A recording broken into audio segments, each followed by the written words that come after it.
Well, good evening again. And for tonight, we're doing chapter 13. We're doing it out of the hard copy, not out of your workbook. It's not in there. The lesson's not in there for chapter 13. It's going to be chapter 13 in this book. Yeah. Because they didn't include every chapter in the workbook. They skipped a few, so this one's probably a little too important to just skip over.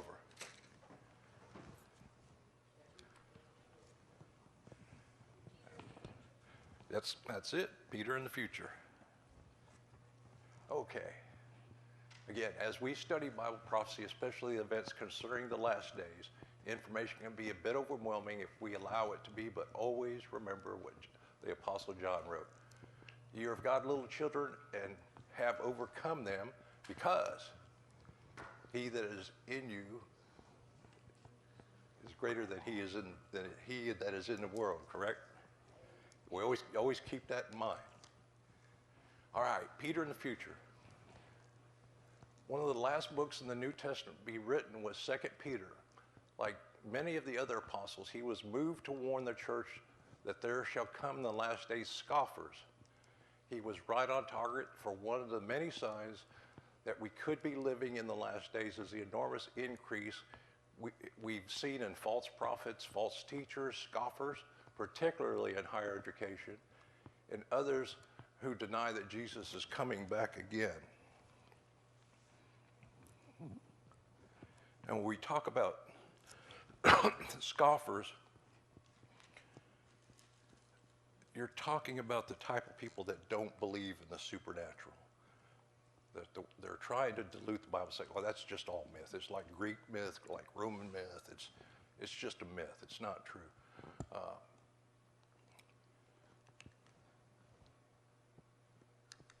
And of course, we have seen an increase in the false teachers and these new ideologies of religions. They're trying to merge religions together. They're the same old religions that came from Babylon. They just slapped some new names on them. And that's what we see today. The Apostle Peter warns that one of the signs of the second coming is scoffers will say, where is the promise of his coming? For since the fathers fell asleep, all things continue as they were from the beginning of the creation. Scoffers say that the things in the world have always continued in a state of uniformity. To the contrary, man has seen two major divisions of time, and there is a third to come.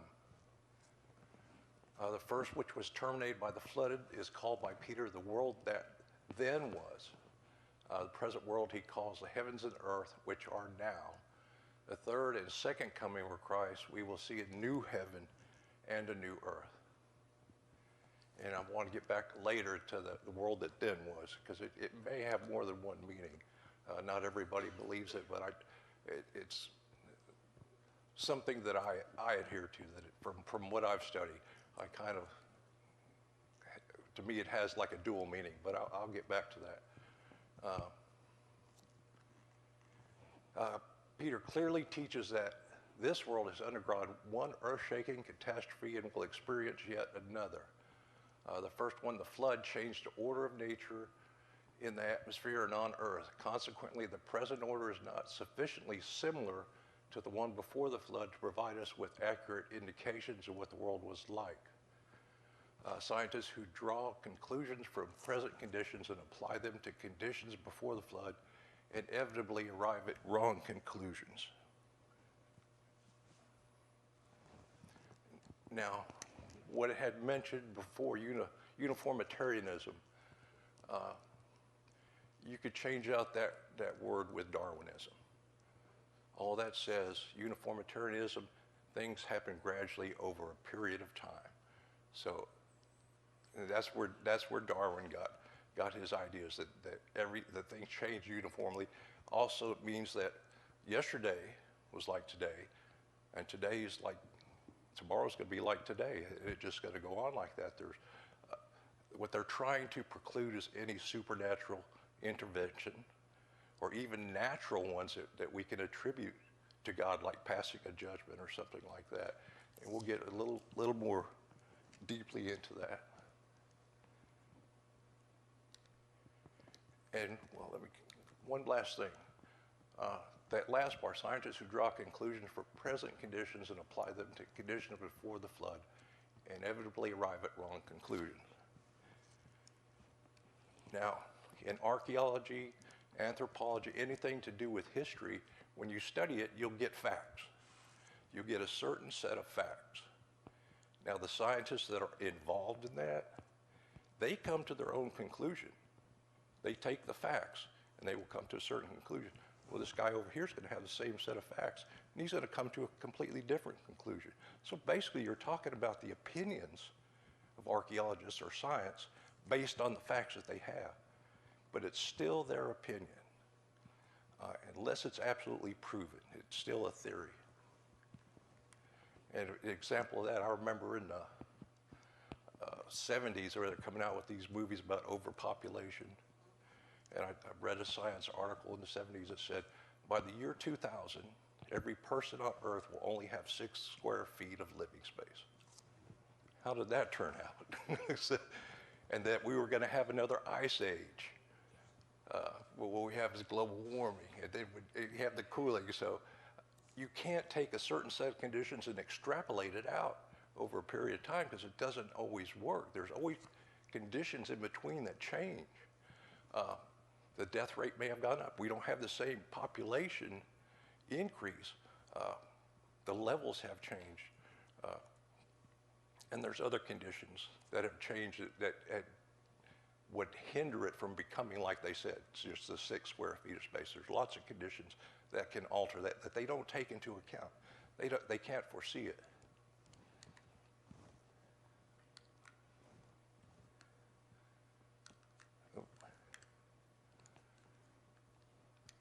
There it goes. The theory of uniformitarianism, popularized in the mid-1800s by the English geologist Sir Charles Lyell, became a prominent foundation for Darwinism and evolution, Marxism and socialism, Freudianism and liberalism.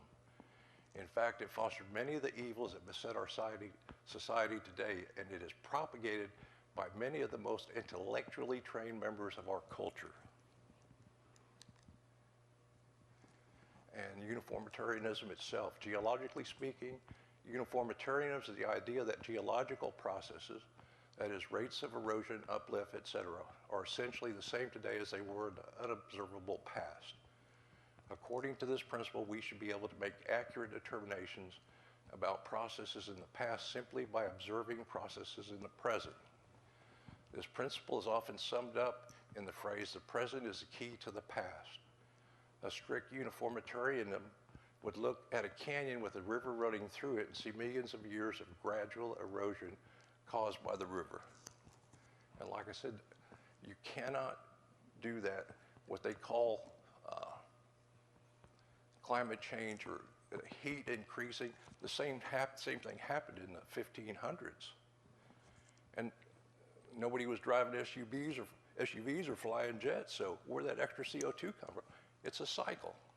It just happens. But what they're trying to take what's happening within the last few decades, which isn't enough information, trying to extrapolate it back in time and then to project forward. You can't do that. There's too many different conditions. I don't think they still haven't proven that it's a mad cause problem. So, but it's a good way to make money.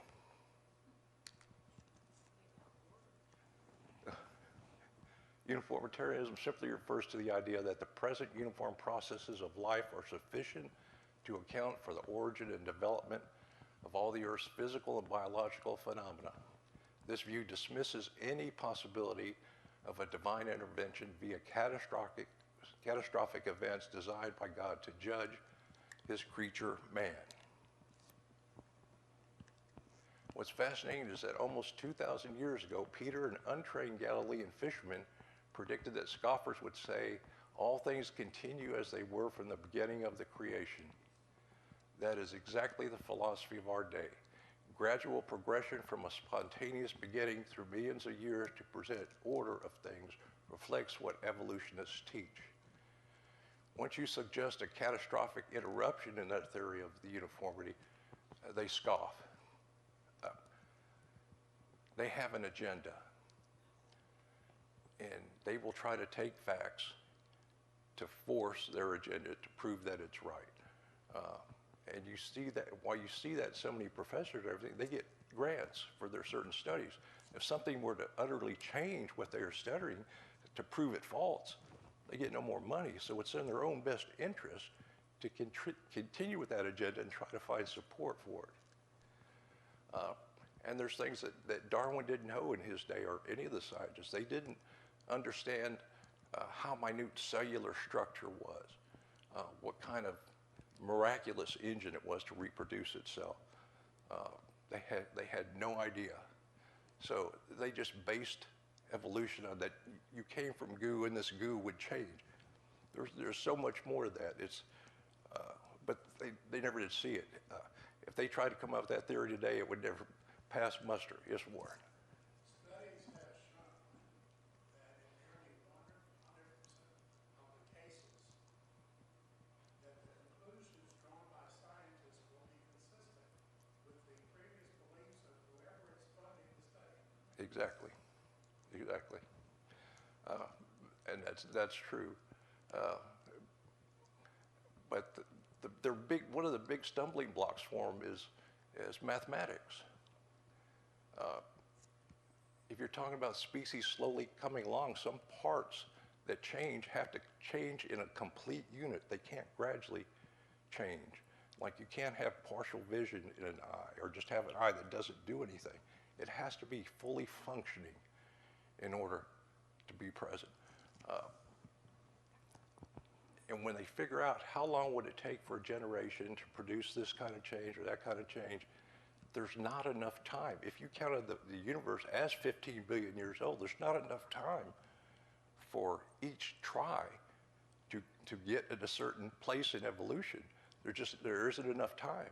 I think they said there was something like 10 to the 17th seconds since creation, and it would take 10 to the 124th tries to get a single DNA molecule. It doesn't make any sense. There's only 10 to the 80th particles that make up the entire universe. That's bosons and all these parts of an atom, all these tiny particles. There's only 10 to the 80th, but the requirement would be over 10 to the 100th. You would need in materials. I think it's 10 to the 254th materials that you would need for each of these tries, to do all these tries. So it's mathematically impossible. But they have an agenda, and they're going to stick to it. And I think their main agenda is to discredit the Bible. Catastrophism, that's another view. Is the idea that natural disasters, flood, earthquakes, etc., can dramatically alter the surface of the earth very quickly, and that we can be certain that at least some of the geological features we see today were formed rapidly during the last catastrophes rather than by the slow, gradual process of uniformitarianism. We must therefore take the possible effects of unknown catastrophes into consideration when studying the history of the Earth's surface. The uniformitarianism versus the catastrophism debate is essentially this: how much can geologists rely on extrapolations of present-day geological processes when postulating the history and age of geological phenomena?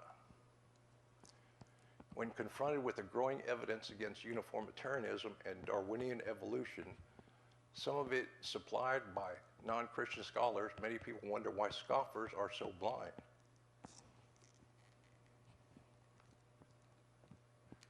The Apostle Peter gives us two reasons. The first is found in verse 5, 2 Peter 3:5. For this they willingly are ignorant of. It is difficult for a student who trusts his professor to realize that his teacher may be willingly prejudiced, but such is the case.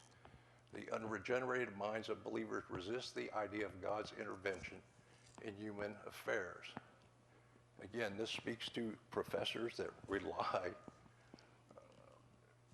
on a... What's going on in our college campus? Yes. If they have a guest speaker that they disagree with, they shout him down. Yes. They won't even engage in conversation.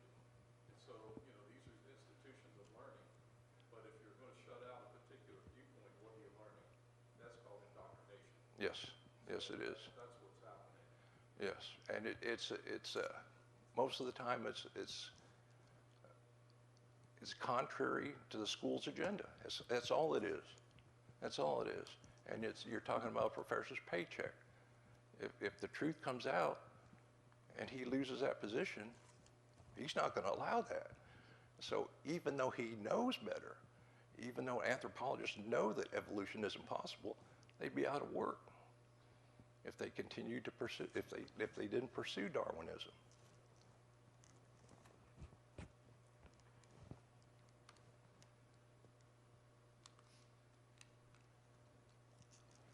Intellectuals pride themselves on being objective, but objectivity suffers when non-Christians encounter the Word of God. The problem is spiritual, a matter of will, and unbelievers deliberately refusing to face the truth of a future judgment. Professing themselves to be wise, they became fools.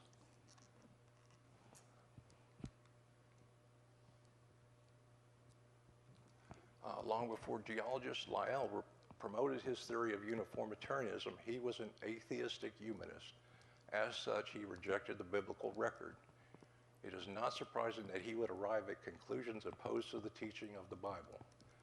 Nor should we be surprised that Lyell's uniformitarianism, rejected by men like Pasteur, was accepted readily and advanced by humanists of his day. They all had one thing in common. They were willingly ignorant of the truth of God's Word.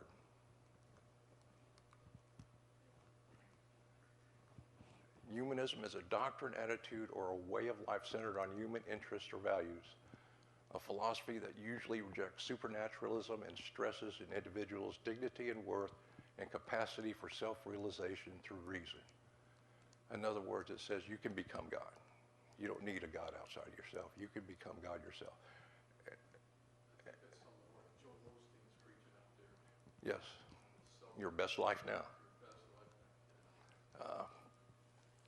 But even history and nature itself shows that that's wrong.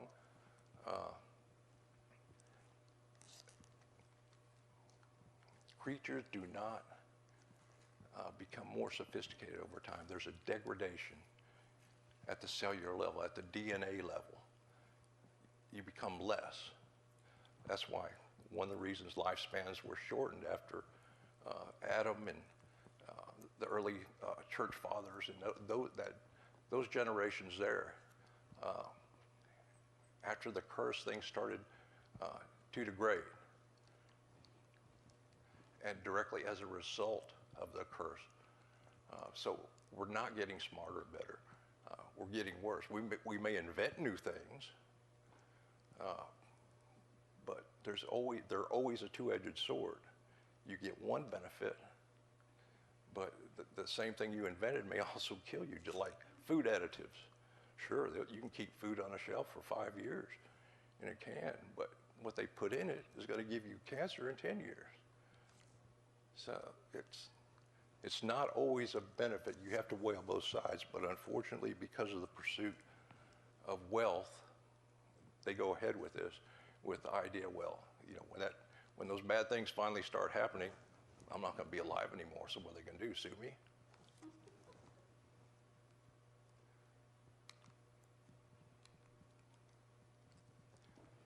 Another reason for the intellectual blindness of scoffers is they're walking after their own lusts. They are focused solely on the pleasures of our fallen world. Voltaire and Rousseau, two French skeptics who had no small influence in the development of humanism, were moral degenerates. All the evidence in the world, scientific and rational, will not convince the man who is determined to reject Christ, nor can a man bent on pleasure hear the voice of the Spirit. Only when such a person comes to the end of himself will he seek the real and ultimate truth. That first part, walking after their own lust. I don't know if anybody's heard of Sir Julian Huxley. The Huxley family was pretty famous. I think it was Julian Huxley II. He was the head of UNESCO. I believe it was in the late 60s, early 70s. It's the United Nations, I think it's educational, scientific, and cultural organization. This man was the head of it. He was on a talk show a precursor to Johnny Carson, I think. And the host asked him, he said, they were talking science, and he said, why do you think people so readily accepted Darwinism? And the great scientific explanation he gave was, he said, well, I just think people don't want their sexual mores interfered with. That's exactly what Peter's saying. You know, this guy didn't give any other explanation for that. You know, and this guy's supposed to be, he's heading up the UN Science Organization. And that's what he says, because people like, you know, do what they want sexually. So I think that's why they accepted Darwinism, because that makes you no better than an animal. And animals, they don't have morals, so why do people need morals?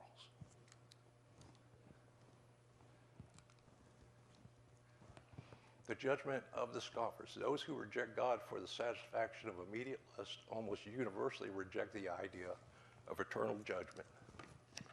No amount of rationalization will change the fact that God will judge them at the great white throne judgment, a judgment that is for all eternity. Peter stated that just as God exercised real judgment in Noah's day, he will mete out judgment again in the future. And we've seen how all you have to do is read the Old Testament, that he's meted out judgment all the way through the Old Testament. Catastrophic things that happen.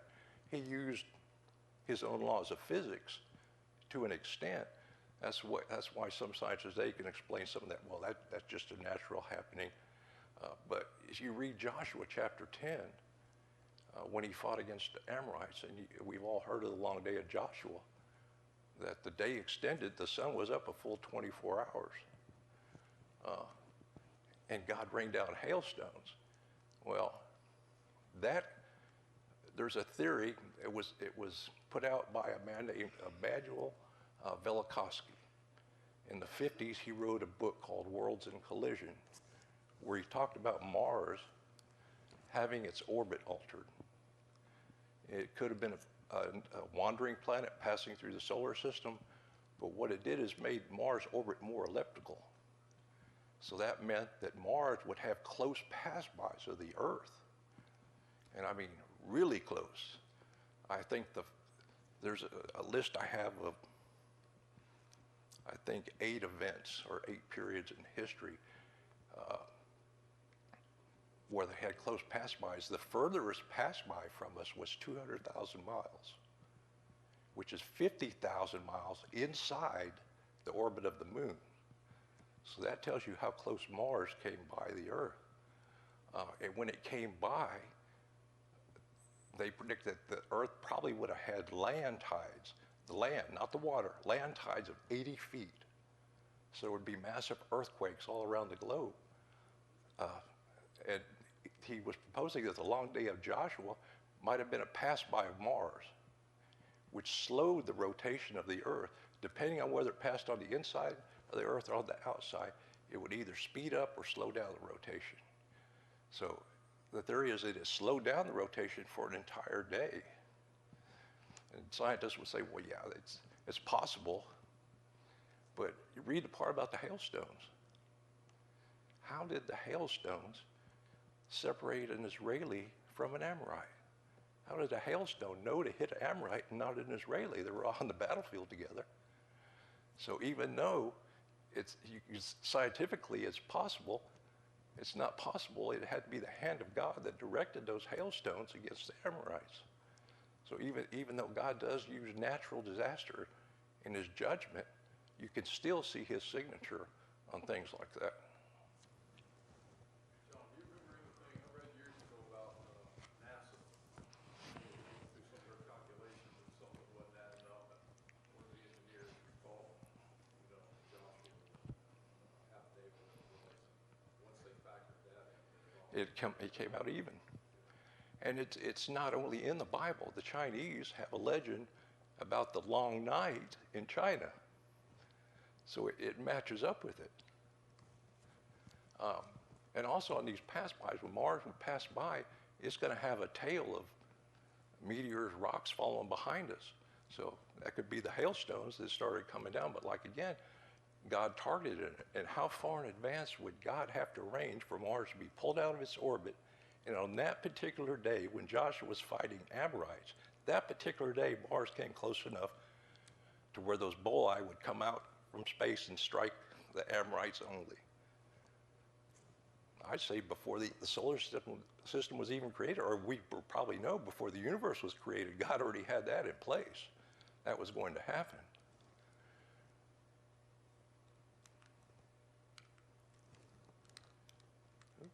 There we go. 2 Peter 3:6, whereby the world that then was being overflowed with water perished.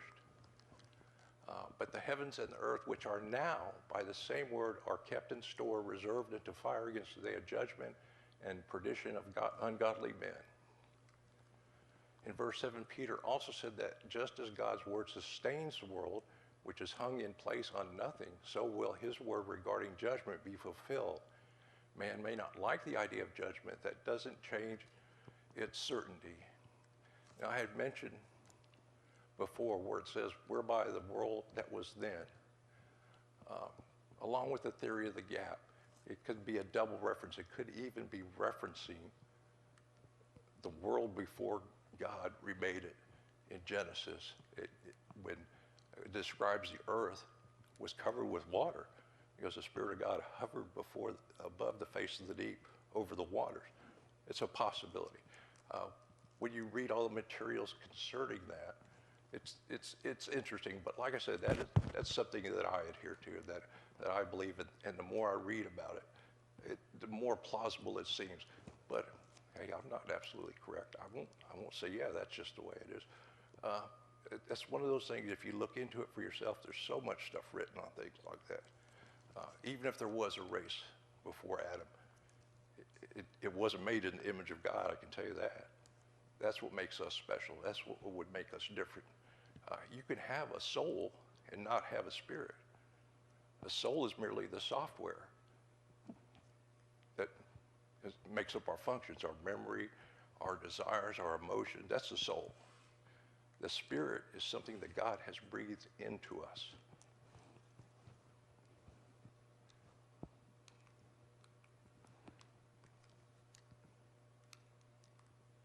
Come on down.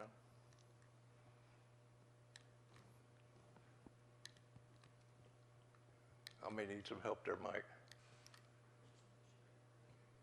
There we go.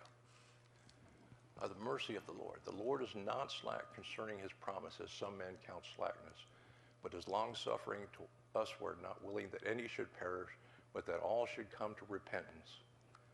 This verse is the foundational promise on the nature of God that should influence our understanding of him. He does not want anyone to perish. God wants all men to come to him, or even worse, of sinners, but they can only do so by faith in the finished work of his Son on the cross. We may ask for his soon return, but I understand the reason why he does it. If he loves us that much, he wants to get as many people into the kingdom that will come. But as was mentioned earlier, there are some people that are going to reject Christ regardless. It doesn't make any difference what they see. Even if they see miracles or the supernatural, they're not going to believe because they simply don't want to. They want to be gods themselves. They want to determine their own life. They don't want to be told to do anything.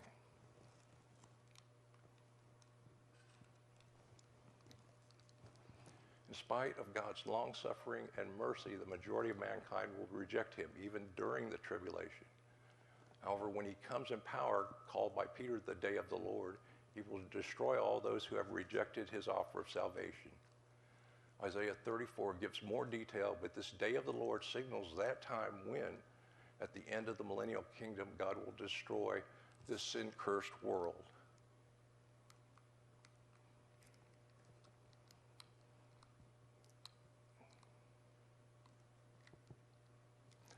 We know that a world catastrophe separates our present world from the previous one, and Peter uses this as a sign that another catastrophe will end this present world and will usher in a new one, which he refers to as the new heavens and the new earth.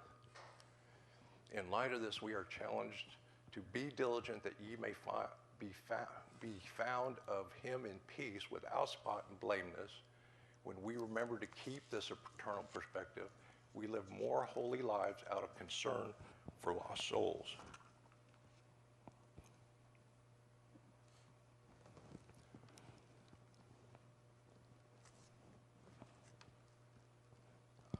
those who scoff say things will continue as always, and that Jesus will not return. However, as Peter said, the Lord is not slack concerning his promise, as some men count slackness. God keeps his promises. Jesus will come again, as he promised in John 14:2 and 3, which reads, "In my Father's house are many mansions. If it were not so, I would have told you. I go to prepare a place for you. And if I go prepare a place for you, I will come again and receive you unto myself, that where I am, ye may be also." Anybody have questions on that? Now, I've done a little reading on the earth and heavens passing away by fire, and I've come across an interesting thing. There's this young man, Josh Peck, that he's very knowledgeable in physics, and he was talking about how he thought he might know how the heavens and earth will pass away. And I think I mentioned it before, but they discovered what they call the Higgs boson.